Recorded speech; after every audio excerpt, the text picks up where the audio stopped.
Welcome to conceptual physics classes. मैं योगेंद्र मुदगल और आज की क्लास में हम आपको एक बहुत इंटरेस्टिंग ट्रिक बताते हैं जो आपको बहुत मुश्किल लगने वाली, कॉम्प्लेक्स लगने वाली प्रॉब्लम्स को बहुत इजीली सॉल्व कर सकते हैं।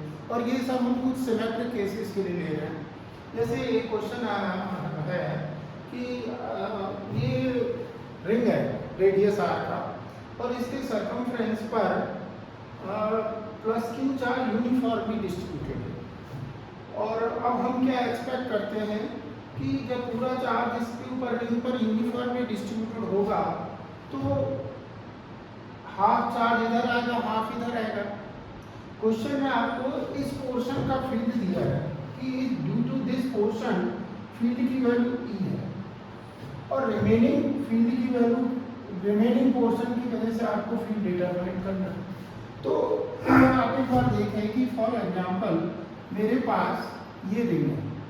अब ये रिंग पूरी चार्ज है, यस, ये पूरा इसी केस को मैंने, तो ये पूरी चार्ज है। तो इस वाले पोर्शन का इधर सिमेट्रिक एलिमेंट है, मीन्स इधर ये जो चार्ज एलिमेंट है उसके सिमेट्रिक इधर ये है। इसका जो फील्ड प्रोड्यूस होगा वो इसके फील्ड को कैंसिल करेगा। इसका सिमेट्रिक एलिमेंट है चार्ज का, तो ये है, इसका फील्ड इधर होगा, इसका फील्ड इधर होगा, कैंसिल हो जाएगा।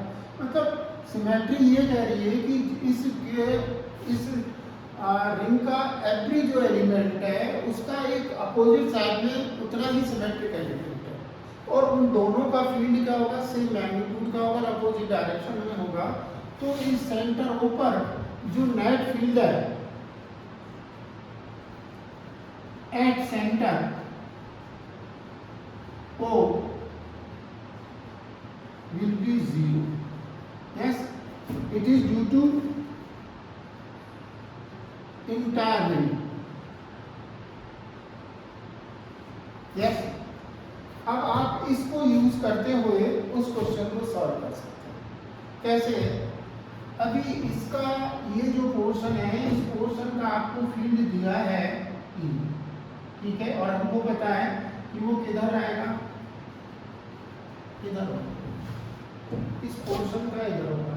इट मीन्स इसका नेट फील्ड 0 होना है, तो जो रिमेनिंग पोर्शन है उस रिमेनिंग पोर्शन का फील्ड भी ई होना चाहिए और कौन सी डायरेक्शन में होगा, इसके अपोजिट। आप समझने को ये समझ सकते हो कि ये वाला पोर्शन और ये वाले पोर्शन का फील्ड कैंसिल होगा, तो इसका पोर्शन का जो फील्ड है वो इसके पोर्शन के फील्ड के इक्वल होना चाहिए और अपोजिट होना चाहिए, so that net field centre पर क्या हो जाए, 0।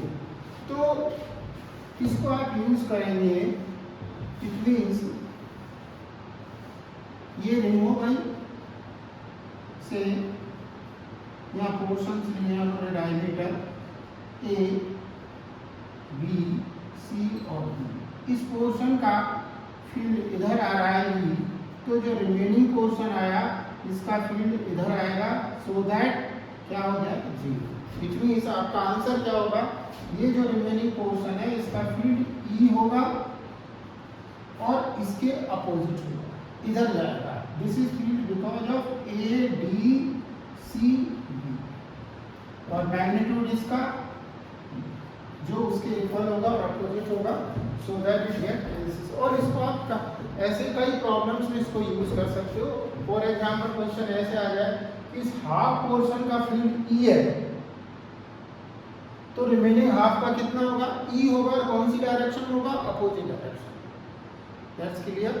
तो कैसा लगा आपको क्लास, कमेंट करके बताइएगा। अच्छा लगा हो लाइक करिए, शेयर करिएगा और चैनल को सब्सक्राइब कीजिए और मेरे को कमेंट करके बताइए आपको कौन से टॉपिक पर ये कॉन्सेप्ट में आपको दिक्कत है, तो मैं उसका नेक्स्ट वीडियो।